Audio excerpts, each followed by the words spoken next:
పొద్దంతా బట్టి మీద ఉడకబెట్టి ఇక పొద్దుముకి ప్లేట్లేసిస్తుంటే మాకు మాకు అని ఎగబడతారు.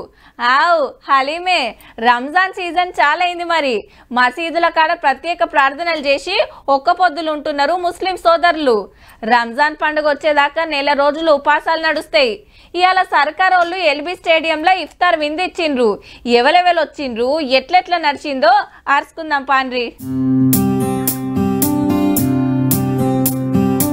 ఎల్బీ స్టేడియంలా పిల్లలకు రంజాన్ తోఫాలు వంచిండు సీఎం సారు. అటెన్క మత గురువులను కలిసిండు. ముస్లింలకు కాంగ్రెస్ పార్టీ ఏమేం చేసింది యాద్ చేసి జల్దిగానే తెలంగాణలో ఓ యూనివర్సిటీకి ముస్లిం వైస్ ఛాన్సలర్ ను పెడతామని మాటిచ్చిండు. మొన్న హైదరాబాద్ వచ్చిన అమిత్ షా సారు మేం పవర్లకు రాగానే ముస్లింలకు రిజర్వేషన్లు రద్దు చేస్తామన్నాడు కదా, అట్లా గానీయమని మాటిచ్చిండు సీఎం సారు. 4% रिजर्वेशन निकालने का हिम्मत ना नरेंद्र मोदी जी से या नहीं है तो अमित शाह जी से नहीं हो जाएंगे. हम खड़े रहकर సైరన్ మోగంగానే ఒక్క పొద్దులిడిచిండ్రు. అటెన్క ఇఫ్తార్ విందు చాలైంది.